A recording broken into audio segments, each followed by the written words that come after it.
Hey everyone, what's up? It's Sarah and welcome back to my channel. In this video, I wanted to talk about this Instagram post that Janelle made over the weekend. She actually shared some updates regarding Coyote Pass and the progress that they're making, and I have a lot of thoughts, so let's jump into it. Forever, well, maybe not forever, but what seems like forever, for the last 3 years, 2 or 3 years since the Browns have moved to Flagstaff, the eternal question has been, will they or won't they, or when will they, if they will, build on the property that they had to sell all their houses to obtain, make this big move to Flagstaff that made little sense to anybody except for maybe Cody and Robin. You made this move. You guys are fractured. Everyone's living 15 to 20 minutes away from each other. You would think there would be this huge impetus to actually build on this dream property. But no, the property has sat empty for 3 years at this point. The only progress we have really seen made at the Coyote Pass property has been the peeling of logs, some barbecues, and a cistern was installed, which many people have commented is way too small to supply enough water to what they're talking about building. So I don't know. I don't know anything about cisterns, but I have seen that talked about. So let's take a look at this progress report that Janelle has given us on Coyote Pass. Hey, so you'll have to excuse, I have Garrison here. Garrison, say hello. Garrison, say hello. But you know what? We came out to the property. We're starting to get kind of things ready for this next summer. And I remember how much I love it here. You know, I was in town for the winter and I love town, love it, but gosh, and I forget about what it's like out here. And I came out and it's kind of starting to be spring and I just love it here. So here, Gar.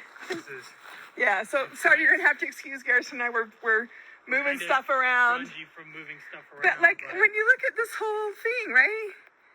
Come on, it's just amazing. I'm so excited to get out here this summer and work on it some more. So I hope your Saturday is just as good.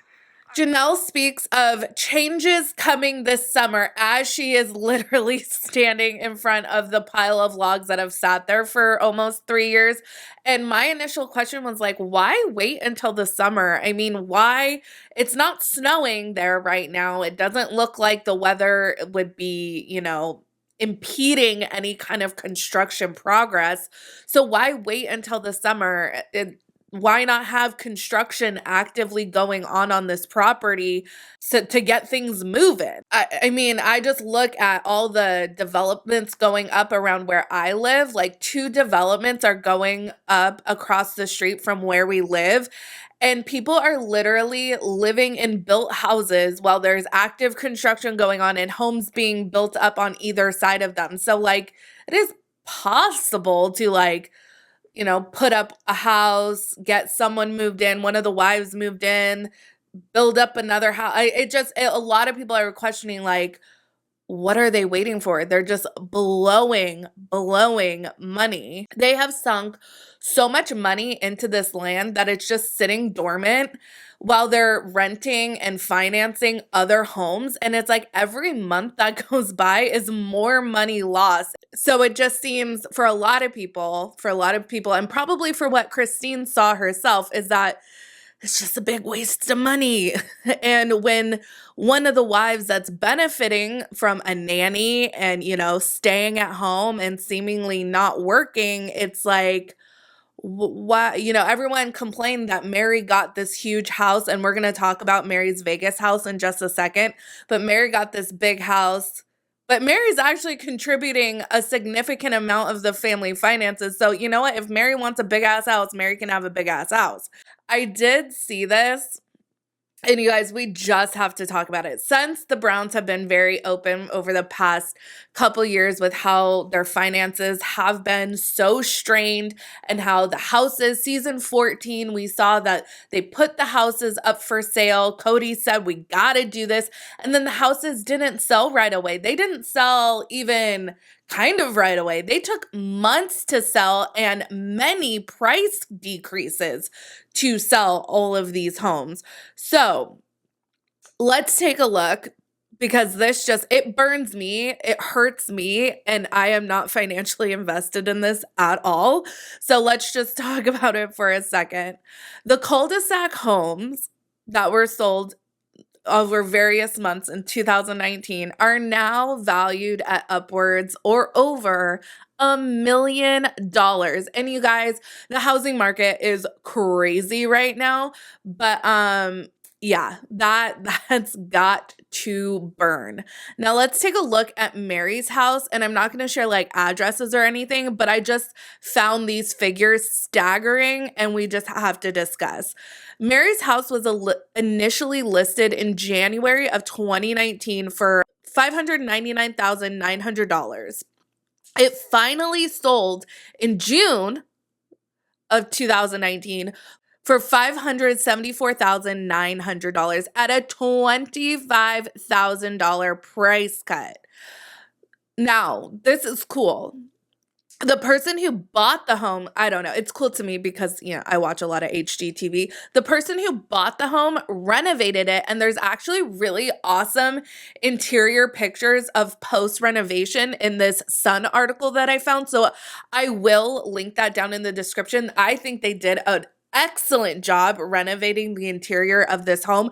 I didn't think it really looked bad to begin with, but it looks so chic, sleek, modern, just really open and inviting. I really like what they did with the place. So this is where it starts to hurt you guys. The person who bought the home listed this home in May of 2021, so less than 2 years after they closed with Meri and Cody, and they listed this home for $799,000, and it sold for $835,000 at $36,000 above asking. Ouch. Good for them.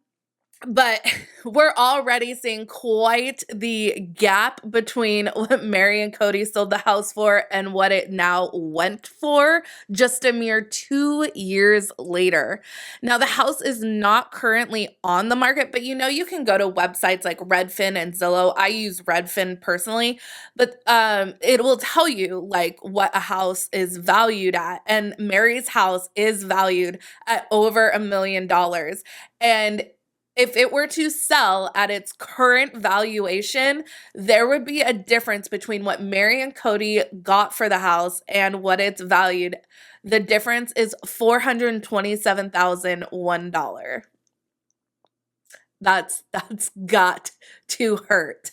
So while we see the values of their past homes skyrocketing in value, it really does make you wonder why anyone listens to Cody Brown to make financial decisions. I mean, the one person in that family that probably should be head of the financial household should be Janelle. She's always the more like, hey, let's not make any rash decisions here. But you know what? No one listens to Janelle when Cody gets, this feeling. So I don't know. Tell me what you guys think. I thought I was excited to see, progress on Coyote Pass. It was, I guess nice to see Janelle at Coyote Pass. Personally, I'd like to see Janelle go in the way of Christine and just like strike out on her own. But you know what? If she's content and happy, YOLO, let her live her life. So I was happy to see her at Coyote Pass, but then it's like, damn, really not a fucking thing has happened there in 3 years. So, and I highly doubt anything is going to happen. I wonder what kind of change. She didn't speak about what changes. I mean, are you guys going to start leveling to make the plots? Personally, for me, I don't think that they're ever going to build on Coyote Pass. I think eventually, I don't know what's going to happen. They're going to have to, I don't know, sell Robin's McMansion and do something because Janelle's already or had been living out of an RV. I'm not sure where she's living now, but like how more minimalistic do you need Janelle to get to, you know, afford Robin's lifestyle? I don't know. Anyways, you guys, let me know what you think down in the comments. The other thought I had was that I hope that season 17 comes soon, because there is just a widening gap between where we're at in the show and where we're at like in real life. So they're going to be putting out a season 17, but I hope that they don't like wait too long on it, because a big criticism of last season was that this was shot over a year. We're seeing the footage over a year later. So it just was kind of like frustrating. Anyways, guys, let me know what you think down in the comments. Make sure you like this video, subscribe to my channel, follow me on Instagram and Twitter at Reality Squad, and I'll catch you guys in the next video. Take care. Have a good one. Much love.